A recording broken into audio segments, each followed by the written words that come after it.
Hi friends, welcome to my channel. దీపని kidnap చేసిన జ్యోత్స్న నిజాన్ని బయటపెట్టి జ్యోత్స్నాని అరెస్ట్ చేయించిన దశరథ.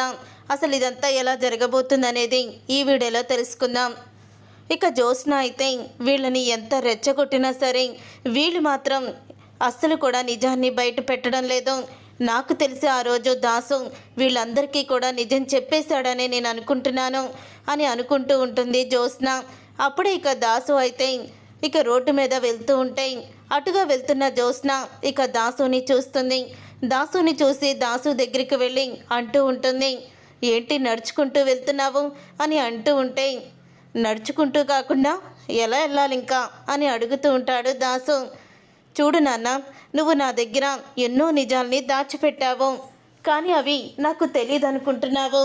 నాకు నిజం తెలిసిపోయింది. మా డాడీకి, కార్తిక్ బావకి, దీపకి అందరికీ కూడా నువ్వు నిజం చెప్పేశావని నిజం తెలిసిపోయింది అని అంటూ ఉంటుంది జ్యోత్స్న. ఆ మాట విని దాసు షాక్ అయిపోతూ ఉంటాడు. నేను వాళ్ళకి నిజం చెప్పేశానని నీకెలా తెలిసింది అని అంటూ ఉంటాడు దాసు. అయితే లేకపోతే వాళ్ళెందుకు నాన్న బిడ్డని త్యాగం చేయడానికి ముందుకు వెళ్తారు? దీప బిడ్డని త్యాగం చేస్తుందంటే మమ్మీని కాపాడడానికే కదా అని అంటూ ఉంటుంది జ్యోత్స్న. ఎందుకంటే తన తల్లిని కాపాడుకోవడానికి, బిడ్డని కూడా త్యాగం చేయడానికి దీప వెనకాడడం లేదు. నిజం తెలిసి ఇదంతా జరుగుతుంది, కానీ వాళ్ళు ఎందుకో బయటపడడం లేదు అని అంటూ ఉంటుంది జ్యోత్స్న. అయితే వాళ్ళ నోటి వెంటే నిజాన్ని బయటికి రప్పిస్తాను అని అంటూ ఉంటే, నీకేమన్నా పిచ్చా? వాళ్ళ నోటి వెంట నిజాన్ని రప్పిస్తే అక్కడ ఎవరికి లాభం, నీకా దీపకా అని అంటూ ఉంటాడు దాసు. అప్పుడే ఇక జ్యోత్స్న అయితే నాకే లాభం, ఎందుకంటే ఈ రోజుతో ఈ టెన్షన్లన్నీ కూడా పరారైపోతాయి, ఇక ఏ టెన్షన్ ఉండదు. చెప్పాను కదా, నేను ఈ ఇంటి వారసురాలుగా లేకపోతే ఆ స్థానంలో దీప కనుక వస్తే 5 నిమిషాల ముందైనా సరే దీపని చంపి నేను చేస్తాను అని అన్నాను కదా, అదే జరుగుతుంది. అన్నిటికీ తెగించేసే ఉన్నాను, కానీ నా నోటి వెంట ఆ నిజాన్ని నేను బయట పెట్టను, వాళ్ళతోనే నిజాన్ని చెప్పిస్తాను అని అంటూ ఉంటుంది జ్యోత్స్న. అప్పుడే ఇక దాసు అయితే నవ్వుతూ ఉంటాడు. వినాశాలే విపరీత బుద్ధులు అని అంటూ ఉంటారు పెద్దవాళ్ళు. నువ్వు నీ వినాశనానికి ఇలా విపరీతంగా వాదిస్తున్నావు, అలాగే ప్రవర్తిస్తున్నావు అని చెప్తూ ఉంటాడు దాసు. వాళ్ళు నిజాన్ని బయట పెడితే రిస్క్ నీకేనని నీకు బాగా తెలుసు, కానీ నువ్వు ఆ సాహసం చేస్తున్నావు. చూడు, నువ్వు చచ్చే ముందు 1 నిమిషమైనా సరే దీపని చంపేస్తానంటున్నావు, కానీ అక్కడ దీప ప్రాణాలు కాపాడడానికి, అడ్డుపడడానికి చాలా ప్రాణాలే ఉన్నాయి. సపోజ్ నన్నే తీసుకో, నువ్వు చచ్చిపోయినా నేను అంత బాధపడను, కానీ దీప ప్రాణాలు తీస్తూ ఉంటే నేను అసలు ఊరుకోను, దీప ప్రాణాలకి నా ప్రాణాన్ని అడ్డేస్తాను అని అంటూ ఉంటాడు దాసు. ఇంకో విషయం, ఒకవేళ దీప బిడ్డని పోగొట్టుకొని సుమిత్ర వదిన్ని కాపాడుతుందని నువ్వు అంటున్నావు కదా, అలాంటప్పుడు ఆ దేవుడు అన్నవాడు ఉంటే దీప కడుపులో ఉన్న బిడ్డ ఖచ్చితంగా బ్రతుకుతుంది. తను ఒకవేళ తన తల్లిని కాపాడుకున్నా సరే తన బిడ్డని తనకి ఆ భగవంతుడు ఇచ్చే తీరుతాడు అని చెప్తూ ఉంటాడు దాసు. చూడు జ్యోత్స్న, ఏదో నువ్వు అనుకుంటున్నావు ఇవి జరిగిపోతున్నాయి, వాళ్ళందరూ కూడా దీపని మళ్ళీ కార్తిక్ని అపార్థం చేసుకొని బిడ్డ విషయంలో తిట్టుకుంటున్నారని నువ్వు అనుకుంటున్నావు, కానీ ఏదో ఒక రోజు నీ గురించి వాళ్ళు నిజాన్ని బయట పెడితే ముందు అసహించుకునేది నిన్నే. తీగలాగితే డొంకంతా కదిలినట్టు నువ్వు దీప ఇంటి వారసురాలని తెలిస్తే దీపనే చంపాలని నువ్వు అనుకుంటే అది జరగదు జ్యోత్స్న. ఎందుకంటే నువ్వు చేసిన తప్పులు అన్నీ కూడా బయటికి వస్తాయి. దీపని చంపాలని చూసింది, నన్ను చంపాలని చూసింది, మీ నాన్నని, అదే దశరథ అన్నయ్యని షూట్ చేయించింది, మొత్తం అన్నీ కూడా బయటికి వస్తాయి అని అంటూ ఉంటాడు దాసు. అయితే ఆ మాట విని జ్యోత్స్న షాక్ అయిపోతూ, మా డాడీని నేనెందుకు చంపాలనుకుంటాను అని అంటూ ఉంటుంది తడబడుతూ. జ్యోత్స్న, నీ గురించి నాకు తెలియదు అనుకుంటున్నావా? నువ్వే దశరథ అన్నయ్యని షూట్ చేయించి దీపని ఆ ఇంటికి దూరం చేసి, దీపని జైలుకి పంపించి, కార్తిక్కి దూరం చేసి, కార్తిక్ని నీ సొంతం చేసుకోవాలని నువ్వు ఈ ప్లాన్ చేసావని నాకెప్పుడో తెలుసు. కానీ ఈ విషయం ఎవ్వరికీ కూడా నేను ఇప్పటి వరకు చెప్పలేదు. కానీ తెలిస్తే మాత్రం తర్వాత పరిస్థితి ఎలా ఉంటుందో తెలుసా అని అంటూ ఉంటే ఇక ఆ మాట విని ఇక షాక్ అయిపోతూ ఉంటుంది. ఇక జ్యోత్స్న అయితే అప్పుడు ఇక జ్యోత్స్నకి చెప్పేసి దాసు అయితే వెళ్ళిపోతాడు. అప్పుడు ఇక జ్యోత్స్న ఆలోచిస్తూ ఉంటుంది, ఇదేంటి నేనే తిరిగి వీళ్ళకి ఎంతో కొంత షాక్ ఇవ్వాలనుకుంటే వీళ్ళే నాకు షాకుల మీద షాక్ ఇస్తున్నారు అని అనుకుంటూ ఉంటుంది జ్యోత్స్న. ఇదేంటి నేనే కావాలని నా గొయ్యి తవ్వుకుంటున్నానా, ఏమీ అర్థం కావడం లేదు అని జ్యోత్స్న అయితే ఆలోచిస్తుంది. ఏదేమైనా సరే ఇప్పుడు మాత్రం జ్యోత్స్న నువ్వు బాగా తెగించావు, అలాగే ఉండు, ఎవ్వరి మాటలకి భయపడకు. ఇప్పుడు నువ్వు చెయ్యవలసింది ఆ దీపని కిడ్నాప్ చేయడం. దీపని కిడ్నాప్ చేస్తే ఖచ్చితంగా సుమిత్ర ప్రాణాలు కోల్పోతుంది. సుమిత్ర ప్రాణాలు పోతే ఇప్పుడు అందరూ కూడా చాలా దిగులుగానే ఉంటారు. అప్పుడు అసలు కథ మొదలెడదు కానీ అని అనుకుంటూ ఉంటుంది జ్యోత్స్న. తర్వాత ఇక జ్యోత్స్న అయితే దీపని కిడ్నాప్ చేయడానికి ఇక రౌడీలతో మాట్లాడుతుంది. తను పలానా హాస్పిటల్లో ఉంటుంది, మీరు తనని కిడ్నాప్ చేయాలి, కిడ్నాప్ చేసి నేను చెప్పిన ప్లేస్కి తీసుకురండి అని జ్యోత్స్న అయితే చెప్తుంది. దీప ఫోటోని పంపించి అప్పుడు ఇక దీప ఫోటోని పంపించగానే రౌడీలు అయితే హాస్పిటల్కి వెళ్తారు. అది కూడా డాక్టర్ వేషంలో మాస్క్ వేసుకొని వెళ్తారు. అలా వెళ్ళిన తర్వాత ఇక దీప డాక్టర్లే అనుకుంటుంది, ఏంటి మీరందరూ కూడా డాక్టర్లు ఇంతమంది వచ్చారు అని అడుగుతూ ఉంటుంది దీప.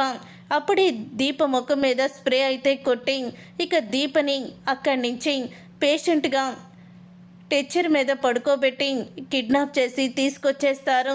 తర్వాత కార్తీక్ దశరథ ఇద్దరు కూడా హాస్పిటల్కి అయితే వస్తారు. వచ్చేసరికి బెడ్ మీద దీప అయితే ఉండదు. బెడ్ మీద దీప ఉండకపోయేసరికి ఎవరో దీపని ఎత్తుకెళ్ళిపోయారు అన్న విషయం అయితే తెలుసుకుంటారు. సీసీ కెమెరా మొత్తం కూడా చెక్ చేస్తూ ఉండగా అసలు వీళ్ళ నలుగురు ఎవరు, వీళ్ళు ఎప్పుడు కూడా హాస్పిటల్లో కనిపించలేదే, డాక్టర్ వేషంలో వచ్చారేంటి అని డాక్టర్ హారిక అయితే సీసీ కెమెరాలో ఉన్న వీడియోని చూసి కనిపెడుతుంది. అప్పుడే వాళ్ళు దీప గదిలోకి వెళ్ళడం సీసీ కెమెరాలో అయితే పడుతుంది. ఎవరో దీపని కావాలని కిడ్నాప్ చేశారు మావయ్య అని అంటూ ఉంటాడు. కార్తీక్ అయితే టెచ్చర్ మీద దీపని పడుకోబెట్టి అదే గదిలో నుంచి తీసుకురావడం అంతా కూడా గమనిస్తారు. గమనించిన తర్వాత అప్పుడు ఇక కార్తీక్ అయితే వాళ్ళు ఏ వెహికల్లో వచ్చారో చూద్దాము అని ఇక వెహికల్ అయితే చూస్తారు. వాళ్ళు అంబులెన్స్లో అయితే వస్తారు. అది ఒక ప్రైవేట్ సంస్థకి చెందిన అంబులెన్స్ అనమాట. ఆ అంబులెన్స్లోనే దీపనైతే తీసుకువెళ్ళిపోతారు. అప్పుడే కార్తీక్ అయితే ఇక అంటూ ఉంటాడు, ఇప్పుడు మేము చేసిందంతా కూడా వృధా అయిపోతుంది మావయ్య, అతన్ని కాపాడుకోవాలని మేము చేసిన ప్రయత్నాలన్నీ కూడా బూడిదలో పోసిన పన్నీర్ అయిపోయేటట్టున్నాయి అని అంటూ బాధపడుతూ ఉంటాడు. కార్తీక్ అయితే అసలు దీపని కిడ్నాప్ చేయాల్సిన అవసరం ఒక జ్యోత్స్నాకే ఉందిరా, జ్యోత్స్న కావాలని దీపని కిడ్నాప్ చేస్తుంటుంది, తను చేసే ప్రయత్నాలు ఏది కూడా ఫలించడం లేదని చివరికి దీపని కిడ్నాప్ చేస్తుంటుంది అని అంటూ ఉంటాడు దశరథ. ఇంతలో హాస్పిటల్కి శివనారాయణ అందరూ కూడా వస్తారు. అప్పుడే ఇక శివనారాయణ అందరూ పారిజాతం కాంచన అందరూ రావడంతో మీరందరూ వచ్చారేంటి అని దశరథ అడుగుతూ ఉంటే నేనే తీసుకొచ్చాను అని అంటూ ఉంటుంది జ్యోత్స్న. అప్పుడు ఇక నువ్వెందుకు తీసుకొచ్చావు వీళ్ళని అని దశరథ అంటూ ఉంటే దీప ఈ హాస్పిటల్లో లేదట కదరా, ఏమైపోయింది దీప అని అంటూ ఉంటాడు శివనారాయణ. అసలు దీప హాస్పిటల్లో లేదన్న విషయం మీకెవరు చెప్పారు నాన్న అని అడుగుతూ ఉంటే జ్యోత్స్నానే చెప్పిందిరా అని శివనారాయణ అంటాడు. శివనారాయణ అన్న తర్వాత అప్పుడు ఇక దశరథ జ్యోత్స్నాని అడుగుతూ ఉంటాడు, అసలు దీప హాస్పిటల్లో లేదు అన్న విషయం నీకెలా తెలుసు జ్యోత్స్న అని అంటూ ఉంటే అది అని తడబడుతూ ఉంటుంది. అదేంటి వీళ్ళందరినీ తీసుకొచ్చావు దీప లేదని, మరి ఎందుకు టెన్షన్ పడుతున్నావు? దీప ఉంది, తను ఐసీయూలో టెస్ట్లు ఏదో చేస్తున్నారు, దీపకి ఏమీ కాలేదు నాన్న, మీరు కంగారు పడకండి అని అంటూ ఉంటే అప్పుడు ఇక కాంచన అయితే అంటూ ఉంటుంది, ఏంటన్నయ్య ఇదంతా, నువ్వు కూడా నన్ను బాధ పెట్టాలని చూస్తున్నావు, ఎందుకు నువ్వు దీపని సపోర్ట్ చేస్తున్నావు అని అంటూ ఉంటే దీప సపోర్ట్ చెయ్యాలమ్మా, దీప గురించి త్వరలోనే మీ ముందు నేను నిజాలు బయట పెడతాను, దయచేసి ఇక్కడి నుంచి వెళ్ళండి అని అంటూ ఉంటాడు దశరథ. అప్పుడే జ్యోత్స్న అయితే నేను వెళ్ళి దీపని చూసొస్తాను అని అంటూ ఉంటుంది. ఏంటి నువ్వు చూసొచ్చేది? ఇంటికి వెళ్ళమని చెప్పాను కదా. దీప విషయంలో ఎక్కువగా నువ్వు ఆలోచిస్తున్నావు. ఇంకోసారి దీప విషయంలో జోక్యం చేసుకోకు, పో ఇంటికి అని అంటూ తిడుతూ ఉంటాడు. ఇంకా అలా తిట్టిన తర్వాత అప్పుడే ఇక అంటూ ఉంటుంది జ్యోత్స్న, మరి మీరెందుకు జోక్యం చేసుకుంటున్నారు అని అంటూ ఉంటే, నా విషయం నీకు అనవసరం, అది నా పర్సనల్ విషయం, నీకు పరాయిదానికి నీకు చెప్పాల్సిన అవసరం లేదు, పో బయటికి అని అంటూ ఉంటాడు దశరథ. మావయ్య నువ్వు ఆగు అని అంటూ ఉంటాడు. కార్తీక్ అయితే దీప ఎక్కడుందో నాకు మొత్తం తెలిసింది మావయ్య. దీపని ఎవరో కిడ్నాప్ చేశారు. ఆ కిడ్నాప్ చేసిన వ్యక్తులు ఎవరో కూడా తెలిసింది.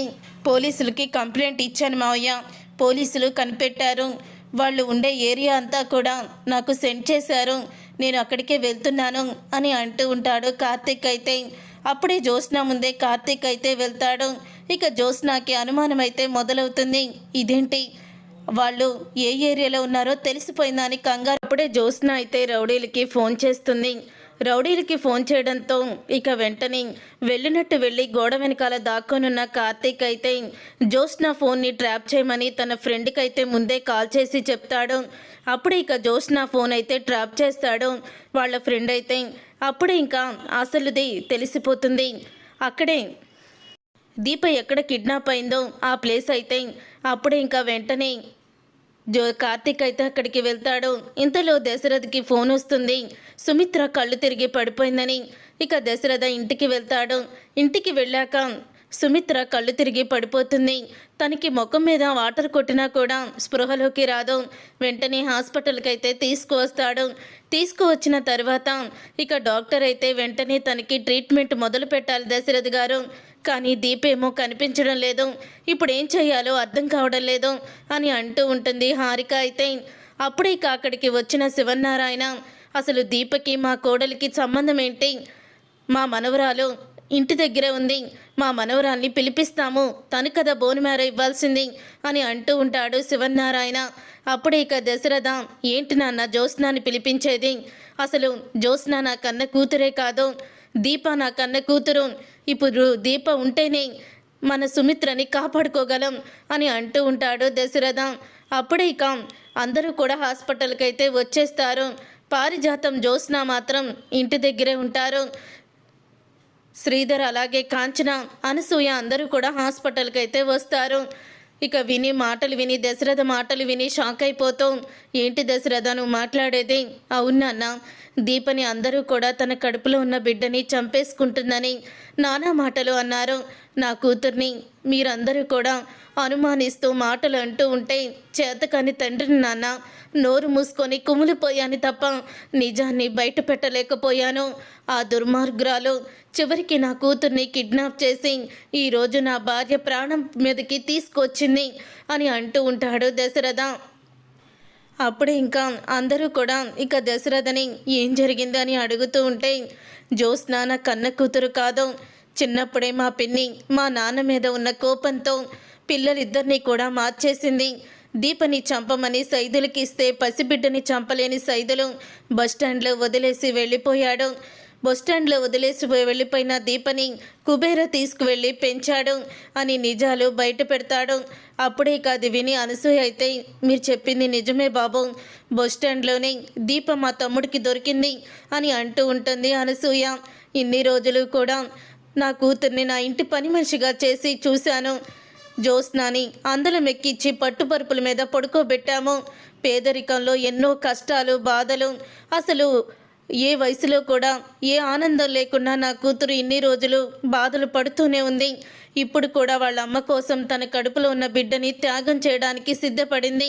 తనకి పిల్లలు లేకపోయినా పర్వాలేదు, వాళ్ళ అమ్మ బ్రతకాలని చెప్పి చివరికి కడుపులో ఉన్న బిడ్డని మీరందరూ కూడా నిందిస్తున్నా చంపుకోవడానికి ముందుకు వచ్చింది అంటూ నిజాన్ని బయట పెడతాడు. అప్పుడే అది విని శివనారాయణ, కాంచన దీప విషయంలో వాళ్ళు చేసిన తప్పులు తెలుసుకొని కుమిలిపోతూ ఉంటారు. దశరథ, పారిజాతాన్ని పెళ్లి చేసుకొని నేను చాలా పెద్ద తప్పు చేశానురా అని అంటూ బాధపడుతూ ఉంటాడు శివనారాయణ అయితే. అప్పుడే ఇక అంటూ ఉంటాడు దశరథ అయితే, లేదు నాన్న, ఇదంతా కూడా జ్యోత్స్న ఆడుతున్న నాటకం. ఇప్పుడు కూడా మనం నిజాన్ని బయట పెట్టాలని చివరికి సుమిత్ర ప్రాణాలు పోయినా పర్వాలేదనుకొని దీపని కిడ్నాప్ చేసింది. కానీ కార్తిక్ దీప ఎక్కడుందో కనిపెట్టాడు నాన్న, దీపని తీసుకొస్తున్నాడు అని అంటూ ఉంటాడు. అప్పుడు ఇక డాక్టర్ హారిక అయితే అంటూ ఉంటుంది, దశరథ్ గారు వెంటనే సుమిత్ర గారికి ట్రీట్మెంట్ మొదలు పెట్టాలి, దీప వచ్చేసిందని అంటూ ఉంటే, దీప వచ్చింది అని అంటూ ఇక బోన్ మ్యారోకి దీపనైతే తీసుకువెళ్తారు ట్రీట్మెంట్కి. అప్పుడే హారిక అయితే దశరథ కార్తిక్తో అంటూ ఉంటుంది, అమెరికా నుంచి ఒక స్పెషల్ ఇంజెక్షన్ తెప్పించాను, ఆ ఇంజెక్షన్ చేస్తే ఇక ఆ దేవుడి మీద భారం వేద్దాము, దీప కడుపులో ఉన్న బిడ్డకి ఒక్కోసారి ఒకరికి సెట్ అవుతుంది ఆ ఇంజెక్షన్, ఒక్కొక్కరికి సెట్ అవ్వదు, కానీ దేవుడి మీద భారం వేసి ఆ ఇంజెక్షన్ నేను దీపకి చేస్తున్నాను కార్తీక్, ఆ దేవుడికి దండం పెట్టుకోండి, కడుపులో ఉన్న బిడ్డ క్షేమంగా ఉండాలని, సుమిత్ర గారి బ్రతకాలని అని చెప్తూ ఉంటుంది. అప్పుడే ఇక కార్తీక్ దశరథ అయితే ఇక ఇంజెక్షన్తో కడుపులో ఉన్న బిడ్డ బ్రతకాలని అనుకుంటూ ఉంటారు. ఇంతలో పారిజాతం జ్యోత్స్న అయితే వస్తారు. అప్పుడు ఇక పారిజాతం అయితే, ఏమండి సుమిత్రకి ఎలా ఉంది, మీరేది ఫోన్ చేయకపోయేసరికి ఇక్కడికి కంగారు పడుతూ వచ్చేసాను అని అంటూ ఉంటుంది. పారిజాతం, తాత నా మమ్మీకి ఎలా ఉంది, డాడీ ఎలా ఉంది అని అడుగుతూ ఉంటే అని అప్పుడే ఇక జ్యోత్స్నతో బోన్ మ్యారో ట్రీట్మెంట్ జరుగుతుందమ్మా మీ మమ్మీకి అని అంటూ ఉంటాడు దశరథ. అదేంటి దశరథ, జ్యోత్స్న ఇక్కడుంటే బోన్ మ్యారో ట్రీట్మెంట్ ఎలా జరుగుతుంది అని అడుగుతూ ఉంటుంది పారిజాతం. అదేంటి మా కూతురే బోన్ మ్యారో ఇస్తుంది అని అంటూ ఉంటాడు దశరథ. ఆ మాట విని ఒక్కసారి షాక్ అయిపోతూ ఉంటుంది జ్యోత్స్న. నేనే కదా డాడీ మీ కూతుర్ని అని అనగానే శివనారాయణ జ్యోత్స్న చంప పగలగొడతాడు. ఒక్కసారి జ్యోత్స్న షాక్ అయిపోతూ తాత అని అంటూ ఉంటే, నువ్వు నీ పాపపు నోటితో నన్ను తాత అని పిలవద్దు అని అంటూ ఉంటాడు శివనారాయణ. ఏంటండి మీరు అని అనగానే, ఎవరు అసలు నీకు భర్తే లేడు, ఈ శివనారాయణ ఎప్పుడో చచ్చిపోయాడు అని అంటూ ఉంటాడు శివనారాయణ. అదేంటండి అలా మాట్లాడుతున్నారు, నా మీద ఉన్న కోపంతో నువ్వు చేసిన పాపపు పని నాకు తెలిసిపోయింది, నా ఇంటి వారసురాలి విషయంలో నువ్వు చేసిన తప్పు బయటపడింది, దీపే నా ఇంటి వారసురాలు, దీపని ఇన్ని రోజులు కూడా కష్టాలు పాలు చేసి ఇప్పుడు నీ మనవరాల్ని నా ఇంటి వారసురాలుగా చెయ్యాలని దాన్ని గారాభం పెట్టి ఒక రాక్షసిలాగా పెంచావు, అది చివరికి నీ కొడుకునే చంపాలని చూసింది, కన్న తండ్రిని ఆస్తి కోసం చంపాలని చూసిన దుర్మార్గురాలు నీ మనవరాలు అని అంటూ నిజాన్ని బయట పెడతాడు. అప్పుడు అది విని షాక్ అయిపోతూ ఉంటుంది పారిజాతం. ఏమంటున్నారండి మీరు అని అడుగుతూ ఉంటే, అవును పిన్ని, నువ్వు చేసిన పాపం పండి అది శాపంలా మారి చివరికి నీ కొడుకునే చంపాలని చూసింది అని చెప్తూ ఉంటాడు దశరథ. అప్పుడు ఇక జ్యోత్స్న ఇక పారిజాతాన్ని చూసి షాక్ అయిపోతూ ఉంటుంది. గ్రాని వాళ్ళ మాటలు నమ్మకు గ్రాని అని అంటూ ఉంటే, అవునే వాళ్ళ మాటలు నమ్మను, ఇంకా నీ మాయ మాటలే నమ్ముతాను, ఇన్ని రోజులు నిన్ను ఇంటికి మహారాణిని చెయ్యాలని ఎంతో ఆశలు పెట్టుకొని నిన్ను పెంచాను, కానీ నువ్వు ఈరోజు నా కొడుకునే చంపాలని చూసావా, నీలాంటి దాన్ని పెంచి పెద్ద చేసినందుకు నేను ఎంత పెద్ద తప్పు చేశానో నాకు తెలుస్తుంది అని అంటూ ఉంటుంది పారిజాతం. ఇంతలో పోలీసులు అయితే వస్తారు. పోలీసులు రావడంతో జ్యోత్స్న షాక్ అయిపోతూ ఉంటుంది. ఏమన్నావు జ్యోత్స్న, దీప నీ స్థానంలోకి వచ్చిన తర్వాత ప్రాణాలతో ఉండనని చెప్పావు, ఆ ప్రాణాలు పోయే ముందు 5 నిమిషాల ముందైనా దీపని చంపేస్తానని దాసు దగ్గర చెప్పావు కదా నువ్వు, నా కూతురు ప్రాణాలకి మేమందరం కూడా అడ్డు ఉన్నాము, నువ్వు నా కూతుర్ని చెయ్యి కాలు తాకాలన్నా సరే నువ్వు మా అందరినీ దాటుకొని వెళ్ళాలి, ఇక నీకు జైలు శిక్ష ఒక్కటే నీకు సరైన శిక్ష, ఆ పోలీసులని అరెస్ట్ చేయమంటాడు దశరథ. డాడీ నన్ను క్షమించండి డాడీ, ఇంకెప్పుడు కూడా నేను తప్పు చేయను డాడీ అని అంటూ ఉంటే, నేను మీ డాడీని కాదు, నువ్వు శివనారాయణ ఇంటి వారసురాలు కాదు, నువ్వు ఒక పేదవాడవైన దాసు కూతురువి, నువ్వు ఒక పేదింటి దానివి అని అంటూ ఉంటాడు దశరథ. తర్వాత ఇక పోలీసులు అయితే జ్యోత్స్నాని అరెస్ట్ చేసి తీసుకువెళ్ళిపోతారు. అప్పుడే ఇక పారిజాతం శివనారాయణ కాళ్ళ మీద పడుతుంది. దశరథ మనకి మన మనవరాలే, నా మనవరాలే ముఖ్యం. నాకు ఇంకెవ్వరూ కూడా అవసరం లేదు. ఈ పారిజాతాన్ని ఇంట్లోకి అడుగు కూడా పెట్టనివ్వద్దు అని అంటూ ఉంటాడు శివన్నారాయణ. అయితే చూసారుగా ఫ్రెండ్స్, రాబోయే కథలో ఖచ్చితంగా ఇలాగే జరగబోతుంది. మరి ఇలాగే జరగాలని మీరైతే కోరుకుంటున్నారా? అయితే వీడియోని తప్పకుండా లైక్ చేసి ఛానల్ని సబ్స్క్రైబ్ చేసుకొని పక్కనే ఉన్న గంట సింబల్పై ఆల్ని క్లిక్ చేయండి. అప్పుడే మేము పెట్టే ప్రతి వీడియో మీరు మిస్ కాకుండా చూసేవచ్చు.